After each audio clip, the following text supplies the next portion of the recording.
everyone, welcome to Solar 2. It's a game you can order by Steam. I believe it's $9.99 in the United States. Anyway, it's a very fun, interesting game where you compete against lots of things like the Entity. And you begin, well, this is very different from any game many people have played. So the controls, you can use WASD or the arrows, they do the same thing. And that's pretty much it, no mouse needed. So you start off as an asteroid. Leave. Oop. That's how it goes. Then you spawn, there's different things that'll toggle. Really, you start off as an asteroid, which not many games ever start out as. Yeah, we're playing as in planets or whatnot and fighting on them, but definitely not an asteroid or actually being the planet. So the main objective when you're an asteroid is to fly around and smack into objects.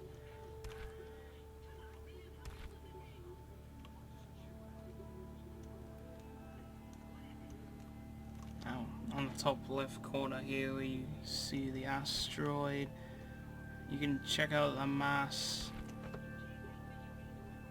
and the level and the amount of mass left before you become the next object. Now this goes all the way to the big crunch, which is when you become a black hole and you absorb a lot of mass, which is normal. Alright, so here I am, I've become a small planet. Now here's the actual interesting part of the game. There's a lot of achievements with this. There's a lot of different side quests you can take on here. One of the actual achievements is to get 10 asteroids to orbit you in the same direction of clockwise.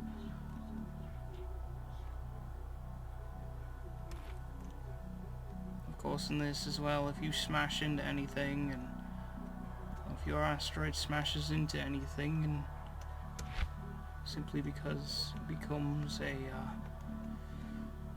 larger asteroid, and in some cases actually flies away like it just did. So in the planetary stage, actually ramming into things like asteroids loses your mass, unlike the asteroid phase where you actually gain mass. So this triggers you to, if you want to absorb all the asteroids you have, you would absorb them with the L button. What this does is it absorbs all the asteroids you have. So that I actually now have 51.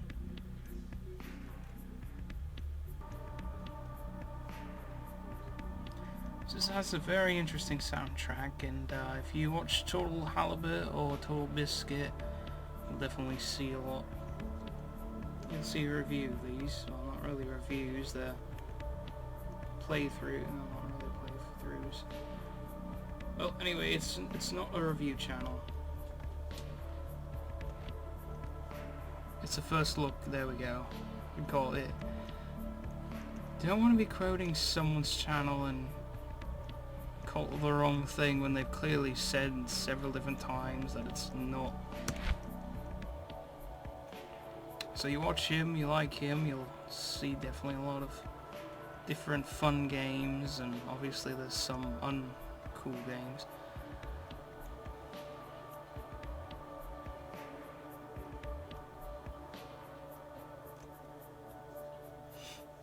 So really the first part here, if you're trying to just go through the whole cycle, you'll need to float near, and your gravity will pull it in. There's no special buttons you can press to simply get asteroids. So it's definitely a long way to go before you're a star.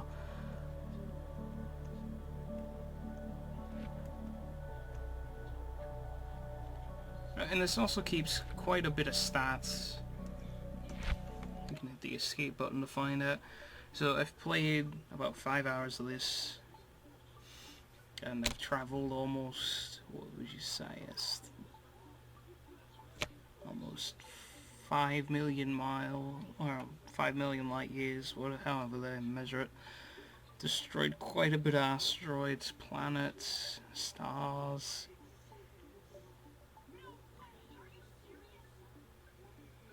Largest system. I actually just had that, had 7 stars. And the most asteroids around one, I've had 24. 24, and that's hard enough to do. Alright, so we're gonna orbit this little thing right here. This is the next stage. The one on your left anyway. Oh, well, I'm circling around it. That is a life planet. And that red is actually the ship trying to be produced. And it keeps getting smashed on the asteroids, so... Asteroids and life tend to be very unaware of each other. They have no real awareness. When you have life and you fly around the galaxy and the universe, you definitely notice that your life will try to bob and weave through the field circling you, and well, that doesn't always work. Actually does it actually just destroys the life. The asteroid sometimes actually comes off, and once something hits you like an asteroid or a planet, life actually immediately goes after it and starts shooting it. So now we are a life planet. That is the last stage star, so we're going to stay away from that. They have a gravity and they have some planets with life, and it's kind of one of those weird things. Alright, on the bottom you see like this loading screen over the planet. That just means that life is evolving now, and it'll eventually evolve to sentience and to build the shield around your planet, and also to build a couple ships. So over that period of time you're gaining sentience, your shield. Notice little prongs coming out of this planet. That represents the level of shield you have. And see, there's this life acting up again. When a ship gets destroyed, when a planet gets hit by an asteroid, it immediately starts destroying every asteroid near you. Even if you're in an asteroid field that's this, it won't destroy your own. It'll just destroy the ones you're trying to pick up. So if you're trying to evolve and everything and trying to get more mass, yeah, it's not going to happen very well. That's why the entity, well, when you start a whole new game, you'll see the entity pops up and he makes this cruddy remark. You know, life can be quite a little, it's great to have, but it's quite a little nuisance. So the little green thing, you know, farting around is a spaceship, and it's doing exactly what I was saying. It orbits the planet, flying around the asteroids, being an idiot. So if you're trying to move relatively quick and it's trying to follow you, it will get hit.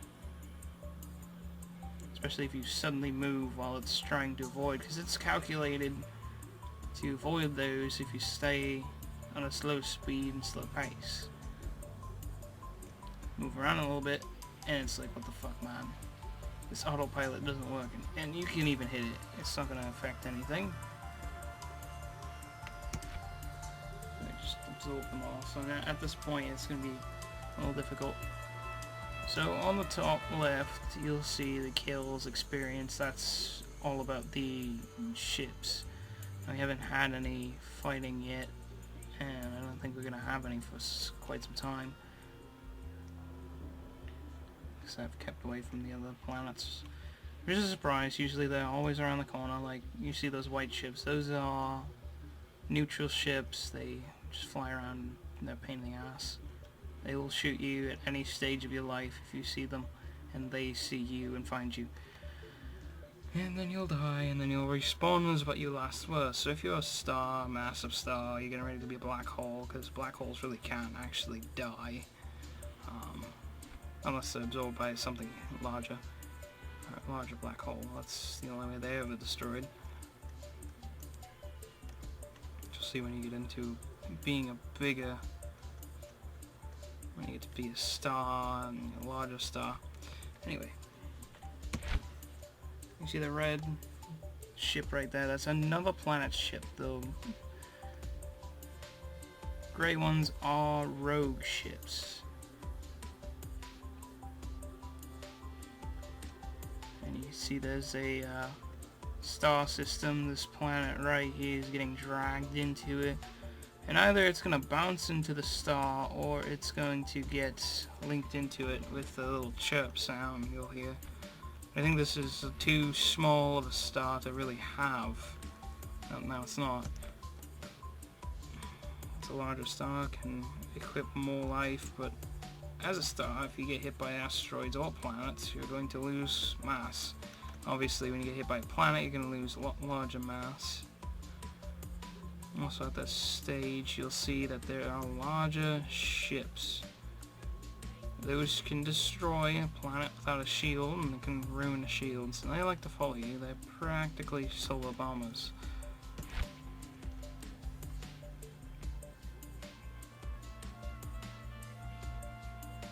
Alright, so now mine's popping out a more heavily armed ship. And they do this from time to time. Actually, on the planet, it'll show you a picture of what's going to spawn now. So it's spawning a regular ship, and so here comes a rogue.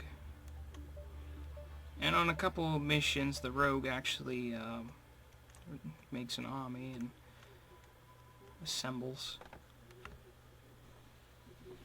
They'll try to attack you, and it's not always fun.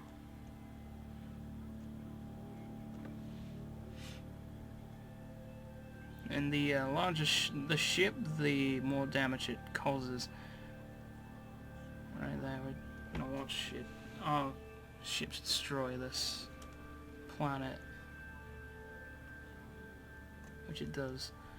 And this happens quite a bit. If you walk into another planet's zone, it's going to go into mass chaos and everything's going to shoot at each other. And that system is linked as a star system, so all the ships are going to be attacking any of my ships, and that's going to be it. It can be quite an unforgiving...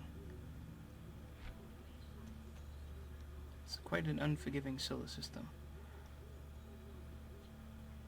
You can't hear me absorb the... Oh, I can't hear me absorb the or take on the asteroids. They all make specific sounds, which is kind of cool. I mean, you can hear when a planet merges with a solar system. You can create planets yourself also, and create other stars using those planets. It's definitely a difficult task. It's easier when you're an actual planet. See, you've got an armada here of the rogue fighters, and they're just gonna follow. It's gonna follow your target.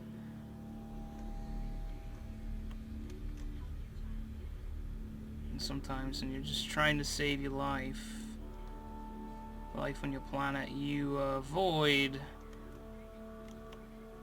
your ships. You need to avoid a lot of things. Now I've got an angry armada after me. So obviously when you're absorbing, or when you're taking in the orbits of other asteroids, their speed will resemble how fast they're originally going, plus how fast you're going by them when they get picked up, which is why you can see the varying speeds. Sometimes you can actually mimic their speed and they won't do a thing. Sometimes when you move around, yeah. Anyway, once you absorb enough, your planet's ships, if they're still around, actually revolt against you, because now you're a star and now you can't really do anything. Also, when you're zooming around as any of these, you have a tendency to hear this noise like an afterburner. And when you're a star, it's definitely a lot harder to get your planets to have asteroids. Usually the first planet can't have more than 3 or else it'll start hitting you. It will just be disruptive. So before that cycle goes on, then yeah, you might want to just absorb it. And the L button actually absorbs into the different one. And you can change, I believe it's J absorbs everything, which is kind of silly if something I need to do. I just gotta remember what I just did. Okay. O shows the orbital patterns of the planet and the sun. So right now I have 2 planets, 2 rings, and then you're going to add all the asteroids onto it when you get them, like the planet I just had. And you see a huge orbital pattern there. Yeah, it's kind of cool. You will target a different object, so you can target Y will go back, U will go forward. So I've got this rogue army armada facing me, and here we get a quest side, and that's a huge solar system, so I don't want to deal with that.